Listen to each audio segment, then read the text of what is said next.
ప్రసంగిస్తూ సొమ్మసిల్లిన బొత్స వెన్నుపోటు దినం కార్యక్రమంలో అస్వస్థ వైకాపా ఎమ్మెల్సీ మాజీ మంత్రి బొత్స సత్యనారాయణ బుధవారం అస్వస్థకు గురయ్యారు.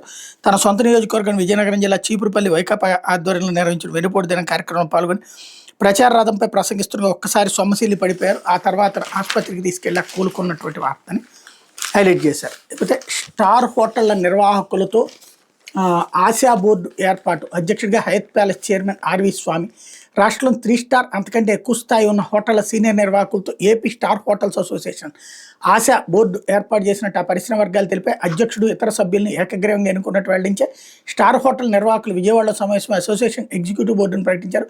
అధ్యక్షుడిగా Hyatt palace chairman RV Swami, general secretary కాకినాడలోని వెంకీ రెసిడెన్సీ జేఎండి మూర్తి చిట్టూరి, కోశాధికారిగా NVN lake palace Vizianagaram MD Gudise Sivakumar, vice ప్రెసిడెంట్లుగా Taj Bliss Tirupati MD Balakrishna Reddy, Daspalla group Visakha JMD Ghattamaneni Venkat, joint సెక్రటరీగా elegant Visakha MD MV Pavan కార్తిక్లు వ్యవహరిస్తారని తెలిపింది.